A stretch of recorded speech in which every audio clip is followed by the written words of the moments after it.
Hello everyone, hope all are doing good. Well, in today's session, we will be discussing about a new concept that is molecular biology. Under this concept or under this syllabus, we will be discussing a few of the sub-concepts like central dogma of molecular biology, replication of DNA, that is semi-conservative mechanism of DNA replication, outline of transcription and translation.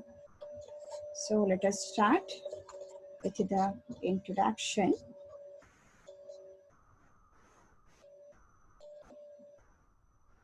Well, considering molecular biology, it is considered to be the most progressive branches of biology, which in turn gives insights in the sense of deep knowledge into the maintenance, the transmission, as well as the expression of genetic information at the molecular level. So under molecular biology, all the processes takes place at the molecular levels, and it has also been considerably increasing our understanding of the very basis of life.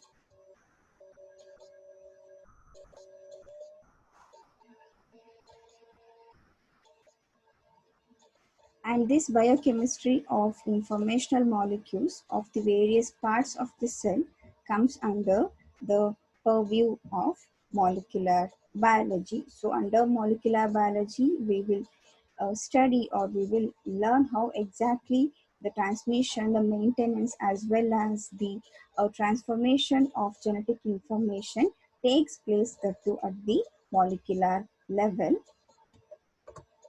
So molecular biology, generally, it studies the relationships between the structure and function of biological molecules and how they are going to contribute to the operation and control of biochemical process. So under molecular biology, we will be studying in detail how exactly the functions take place at molecular level in any organism.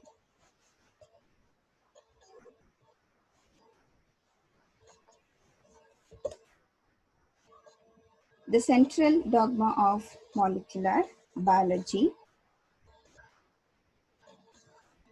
This term was given by Watson and Crick, who are considered to be the constructor of the so-called double helix structure of DNA. The Watson-Crick model of DNA, it has got an inbuilt precise mechanism of replication of DNA, which in turn led to the formulation of the so-called central dogma of molecular biology. This term, that is central dogma of molecular biology, it states that the genetic information flows from DNA to RNA, and RNA to protein. I shall repeat, central dogma of molecular biology. This term was given by Watson and Crick after the formulation of their double helix model, which in turn led to the formulation of this term called central dogma of molecular biology, meaning that the genetic information flows from DNA to RNA, RNA to protein. So central dogma of molecular biology states that DNA contains instructions for making a protein where the instructions are copied by RNA. The RNA then makes use of these instructions to produce protein. So DNA has got instructions. It gives instructions to the RNA. RNA copies those instructions, and the copied instructions are made use to produce a polypeptide chain of amino acids, nothing but your DNA. So in short, the central dogma of molecular biology has got this sequence: DNA to RNA, RNA to protein. So all over, it's nothing but how exactly the genetic information flows from DNA to RNA and RNA to protein. So these three are considered to be the central dogma or the vital centers for the flow of genetic information. And considering the steps involved in this process, we have three steps that are involved in the flow of genetic information from DNA up to protein: replication, transcription, and translation. So replication, transcription, and translation are considered to be the main process which are used by all cells to maintain their genetic information and also to convert the genetic information encoded in DNA into gene products. If you just consider any barcode, we know that the information is in form of the barcode and you have to encode that information. Similarly, the genes have their informations which are coded in the form of nitrogenous bases. So in order to read those instructions, those nitrogenous bases should be encoded in order to get the information. So replication, transcription, and translation are the main process which are used by all cells, which in turn maintains the genetic information as well as converts the genetic information that is encoded by DNA into gene products, which are next used by the RNAs. Later, it uses those information to produce proteins, and it all mainly depends upon the genes. So this is how exactly the process of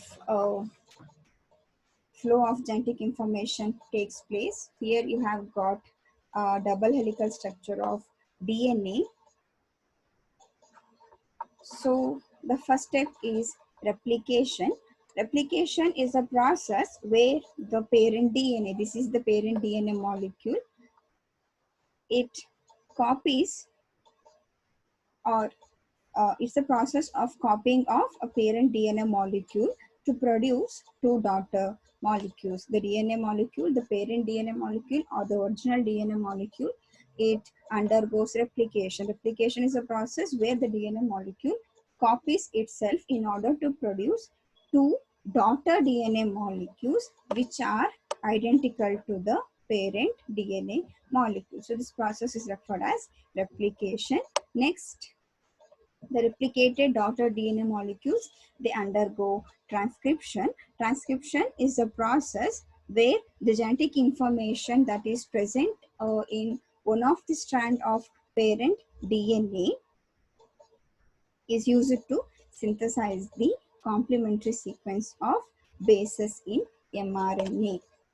So first, the parent DNA molecule copies itself to produce two daughter DNA molecules which are identical to the parent DNA molecule, and those DNA molecules, that is the daughter DNA molecules, they undergo transcription where the genetic information present in one strand of the DNA is used to synthesize a complementary sequence of bases in mRNA, nothing but your messenger RNA, because the information need to be copied from the parent DNA to the daughter molecule, and later those instructions should be read by the RNA in order to produce protein. So transcription is a process where the information are encoded or decoded by the RNA. Next, we have translation. Translation is the process where the genetic information that is present in an mRNA molecule, it is used to specify the sequence of amino acids during synthesis of proteins. So translation is a process where the instructions that are found in the mRNA will be used to produce a polypeptide chain of amino acids known as proteins.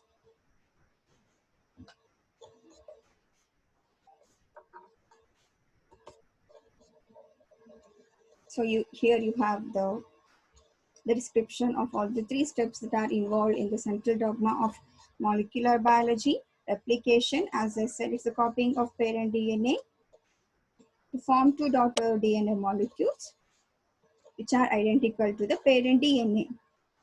And the second step, transcription. Uh, it's a gene expression or a process that are involved in the uh, transformation of the gene instruction, where a particular segment of DNA is copied into RNA by the enzyme RNA polymerase. Then we have translation. It's a process by which the genetic code contained within an mRNA. So mRNA is a type of RNAs. We have around 4 types of RNA, under which we have messenger RNA molecule is decoded to produce a specific sequence of amino acids in a polypeptide chain. So as I said, the central dogma of molecular biology, it's nothing but the genetic information flows from DNA to RNA, RNA to protein. So DNA undergoes replication and later it undergoes transcription, where the instructions are copied to the mRNA. Later that mRNA undergoes translation, where the information carried within the mRNA are decoded, which in turn leads to the production or the synthesis of protein.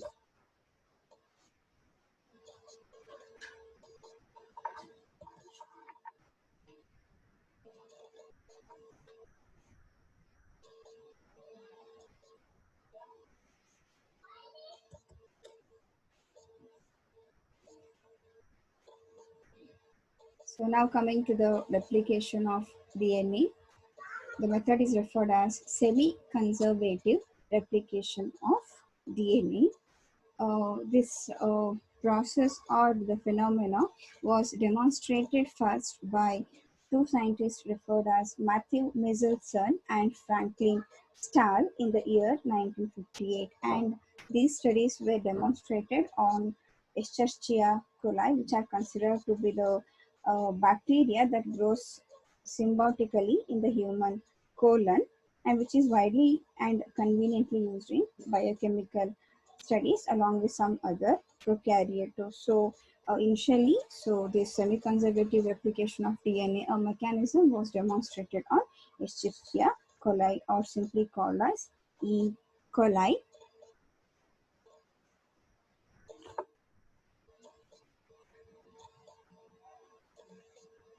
So replication remains to be the basic process by which a DNA replicates, in the sense makes copies of itself, and this process it somewhat remains same in all living organisms. But here a question may arise: why the replication need to be referred as semi-conservative method of replication?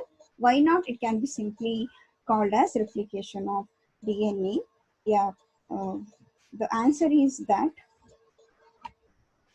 whenever any molecule or a DNA molecule undergoes replication, we know that the original parent DNA, it produces two daughter DNA molecules which do remain identical to the parent DNA. And the so formed two new daughter DNA molecules, they contain one old strand and one newly synthesized strand. So whenever the original or the parent DNA molecule undergoes replication, we know it produces two new daughter DNA molecules, and where their characteristics remain identical to the parent DNA. And if you consider the two strands, see here, this is the parent DNA or the original DNA molecule, and it has undergone replication, resulting in the formation of two daughter DNA molecules, and they look somewhat similar or identical to the parent DNA. But if you just observe carefully, there are two strands, and one strand, it looks, or it is literally copied from the one of the strand of parent DNA molecule, and the other strand looks new, or it is newly added strand. Again, same with respect to the second daughter DNA molecule, where one of the segment is being literally copied from the parent DNA molecule and the other strand is newly added. So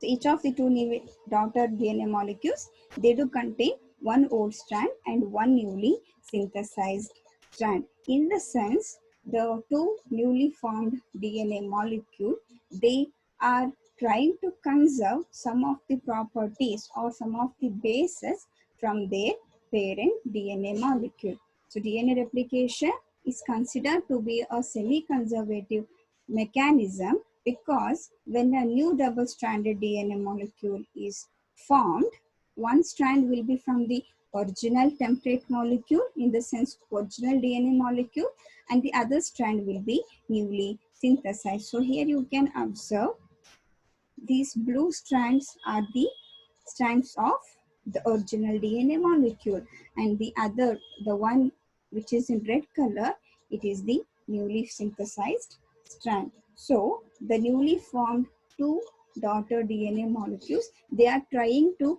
conserve the properties from the parent DNA molecule, but it is semi-conservative. They are not copying both the strands from the DNA or the parent DNA molecule. They are just taking only one of the strands from the parent DNA molecule, thus conserving the properties from the original DNA molecule in a semi manner.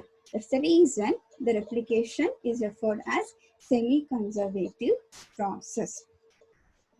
The strands that get separated from the parent DNA, they do serve as a template.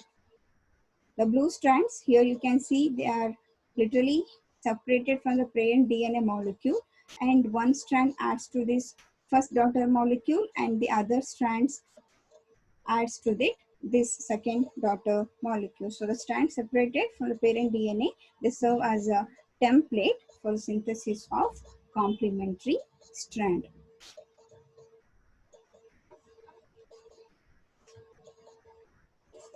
As I said, by making sure that one of the strand is copied from the parent DNA molecule, they are trying to conserve the properties from the parent DNA molecule. And how exactly they are conserving?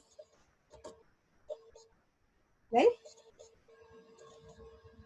so here you can see, hope you know, these are the complementary base pairs.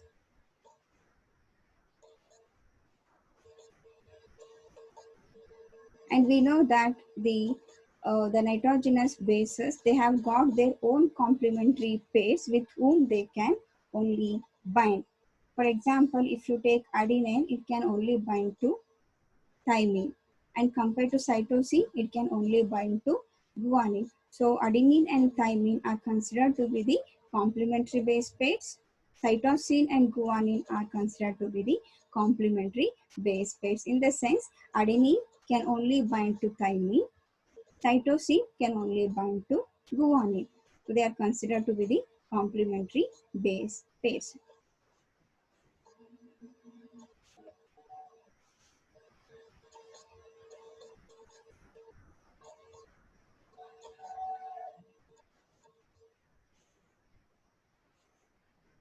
The semi-conservative replication occurs because nitrogenous base can only pair with its complementary partner. Adenine, as I said, it pairs with thymine. Cytosine, as I said, it pairs with guanine. Consequently, when DNA is replicated by the combined action of helicase and DNA polymerase, so these are the two enzymes that are involved in the replication of DNA molecule. Helicase, it's an enzyme which helps in unwinding of the DNA molecule. So here in the previous, here you can see the two strands of DNA molecule which are binded together in a helical manner. They need to be unwinded or uncoiled before they undergo replication. So this process is brought about by enzyme referred as helicase, and DNA polymerase, it's an enzyme which helps in the binding of the old template or the old strand of DNA molecule with a newly synthesized DNA strand. So these are the two enzymes that are involved in bringing about the process of DNA replication. Each new strand formed will be identical to the original strand separated from the template.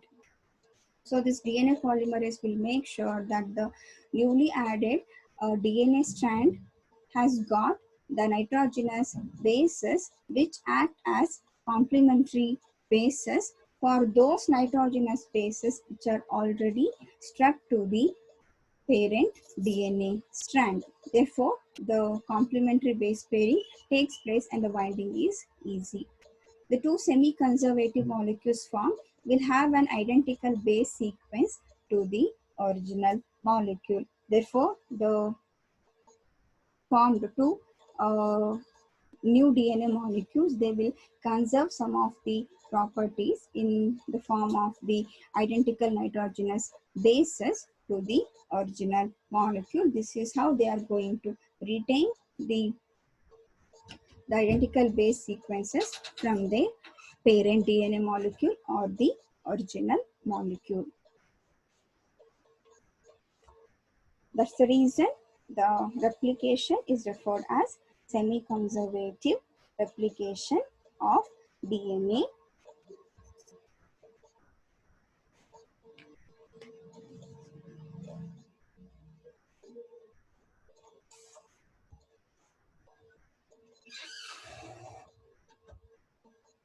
Well, we shall discuss about the exact mechanism of DNA replication, the steps involved in that mechanism. Then we shall discuss about the enzymes that are involved in bringing about the mechanism and their actions, as well as we shall discuss the two concepts, that is translation as well as the transcription, in the next class. Till then, take care. Bye bye.